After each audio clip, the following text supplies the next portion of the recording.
two standouts of Restival. Becca and Bobby Orlando it's a fight of the sickest tricks, Sam. It is two of the most eccentric personalities in the wrestling open beyond spheres. Becca coming off a really brutal Heavy Lies the Crown fans bring the weapons match against Alec Price. Of course, she was not victorious in that moment, but she still continues to operate, with that confidence on a kilo, toughest wrestler in the world, not really taking Bobby very seriously, as we saw online, calling him a poser, not the goatist. But I'm really wondering what's going to happen when the Goatist and the Pup Sensation go head to head, because behind all of this eccentricity of each person is or are two great wrestlers. Grammatically, however we want to say it, I believe it. But and Sam too, I think something that's worth noting is that these two crossed paths at Bishop the Beach in our main event. It was Shook Crew versus Prize City Hooligans, and correct me if I'm wrong, but I feel like that was one of the matchups that led to the huge falling out between Alec and Becca that we saw come to a head at Heavy Lies the Crown. And it was Bobby Orlando who delivered the dab elbow to Becca and picked up the win for his team. This feels like some unfinished business. It could be, and we know that Becca is certainly one to hold grudges, so maybe just in the back of her mind, she does still have Bish at the Beach as like a sore spot, because that did ultimately cause the dissension between her and Alec, and her, whatever plans she had going to ultimately like take advantage of that quote unquote relationship that they had. Okay. And Sam, I know you are such the journalist, and I want to get your serious opinion on this. We have seen Bobby Jr. channeling a little bit of energy from recent matches. He was in a heck of a business suit when channeling some CPA vibes. Do you think that Bobby Jr. might don some like pop star accoutrement for this matchup? Oh my gosh, I would pay to see Bobby Jr. in like a neon raincoat. They have those for, like dogs and other like animals. Yes, I would love that. Bobby Orlando, get you to Petco. It's true. Let's do that. Yes. I'm sensing some like maybe some shades, a lot of mesh work. I'm trying Becca's gear is so fabulous. If Bobby Jr. could channel a little of that, I think it would be a real like mental game that little mini mic. You know how the interviewers are using the mini mics now? Bobby Jr. needs a mini mic. I think this is beautiful. We have this all planned. But as far as presentation goes, now, yes, huge one. This is one of something that I found really exciting just for the polarity of different styles, Sam. Yes. Masha Slamovich and Akira against the Miracle Generation. Take me through this one. There's a lot going on in this match. So much talent in the match, first and foremost, but also I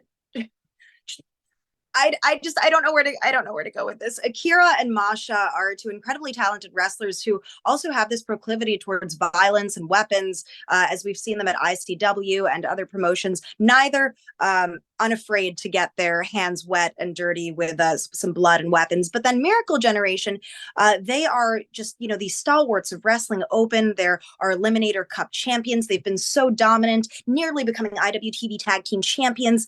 At Heavy Lies the Crown.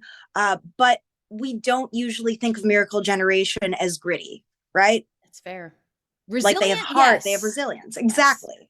But I think that this is going to be a proving ground for them to see if they can go toe to toe with people who, really can pull out all the stops with that hardcore style. What do you think, Alyssa?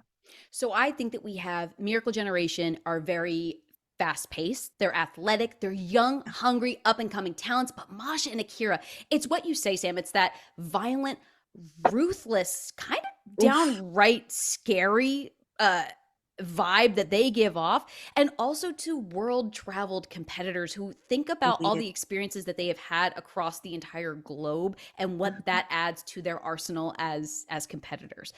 They're well established, but I'd say very well established, maybe more so as singles competitors, whereas Miracle Generation, even though they are always growing as individuals, I think have maybe a little more cohesion on closer to a weekly basis at Wrestling Open. So maybe they've had more opportunities to iron out some kinks.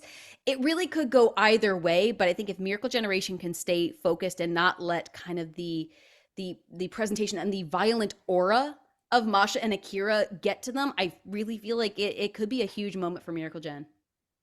I agree. I'm really excited to see what happens with that match. I know that both teams are going to pull out all of the stops.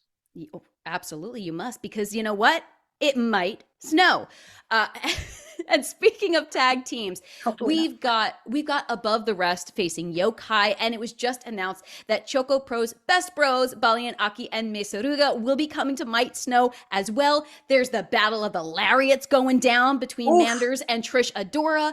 It's East Coast meets West Coast, with Chris Brady making his Beyond debut against the Big Boofa Desmond Cole. Plus, the IWTV World Champion Matt Tremont has been announced for Miight Snow, and word on the street is he is ready to defend the IWTV Mhm. title. So, friends at home, drop it in the comments. But Sam Laterna, who would you want to see the Bulldozer defend the championship against? Ooh, just because I think that these two people standing opposite each other, no less for the IWTV championship, would be super cool. LMK. Flavatown meets the Bulldozer. Woo! That would be pretty crazy. And you know what? I feel like LMK's heart is so mighty that she would put up one hell of a fight and could even potentially become the IWTV world champion. Sheesh, that's a great call. I think for me, just because I feel like Tremont's name has already been in his mouth and he would be the kind of person that would do double duty, Alec Damn Price. There's You're no right. quit on him. The gas tank, I think, has no bounds. So I could see Alec Price stepping up and wanting a piece of the Bulldozer. For sure. He did call him out at Heavy Lies the Crown after he won one of the IWTV awards. So that could be Hmm. in Price's future. We'll have to see. There's so much going on for Might Snow. I hope you have so much fun at Might Snow, Alyssa. I'm jealous I won't be there. You know what? I'm super excited for it. It's going to be a blast. You will, of course, be sorely missed. But our friends at home, be sure that you are getting your tickets. They are over on Shop IWTV. It is 2:30 p.m. general admission entry with a 3 p.m. bell time at the world famous White Eagle in Worcester, Massachusetts. Front row, I believe, is already sold out, so remaining Woo! tickets are Love going it. fast. You better get yours now on shopiwtv.com. But if you cannot join us in person, that's okay. We got you covered. We are streaming live on IWTV starting at 3 p.m. Eastern. For Sam Laterna, I'm Alyssa Marino, and we'll see you very soon